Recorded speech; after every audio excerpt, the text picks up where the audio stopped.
Welcome back, and now our story on Utah snow. Here's Sean King with more.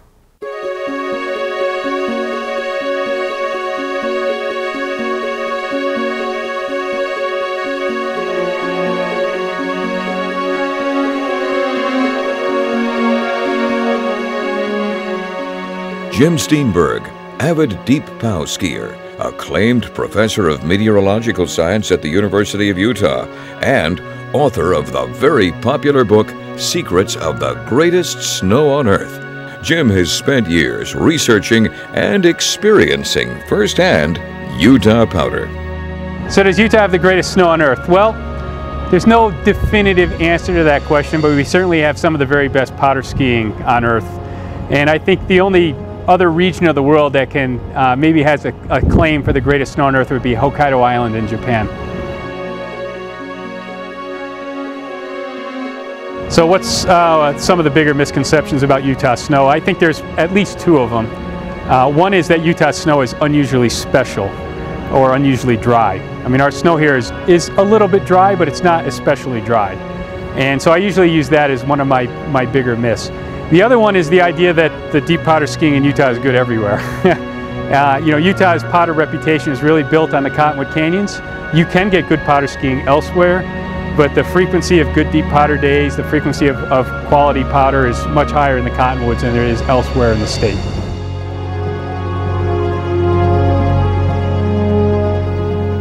The Wasatch Mountain Range is located on the western edge of the Rocky Mountains and stretches north to south about 250 miles from Idaho to central Utah.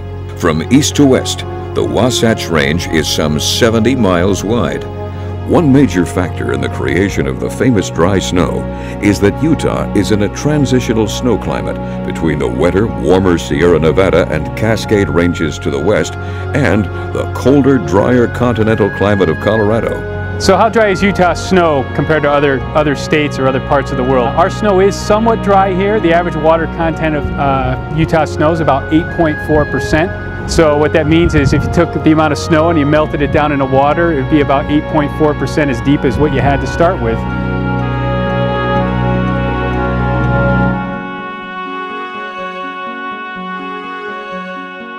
It may sound blasphemous for a Utahn to say, but there are other parts of the United States with drier snow. Colorado, parts of interior Wyoming, and the interior of Montana get drier snow, as do some of the snow belts in the Great Lakes region. However, as Jim explains, it's not necessarily dry snow that creates the apex skiing and snowboard conditions in Utah. It's all about being right side up. So what is a right side up storm? That's a storm that starts out usually with somewhat higher density snow, so stuff that maybe you can make better snowballs out of, for example.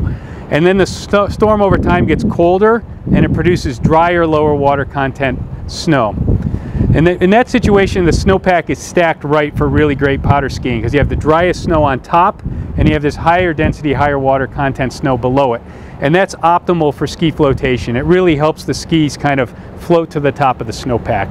That's like the best case scenario for deep powder skiing. It's one of the reasons why Utah is home of the greatest snow on Earth. That's one of the reasons why the powder skiing is so good here. We get lots of right side up snowstorms. A place like Colorado does occasionally receive right side up storms, but one of the reasons the powder skiing is not as good in Colorado as Utah, at least at the resorts, is that they just don't get a lot of snow. Colorado gets lots of smaller storms compared to Utah. In Berthoud Pass, Colorado, near Winter Park, long-term weather records indicate that the area averages about 4 storms a year that produce 10 inches or more of snow in 24 hours. Alta Resort in Utah averages almost 18 such storms annually.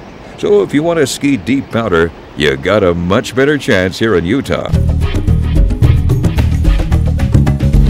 Stay tuned, more Utopia after these messages from our sponsors.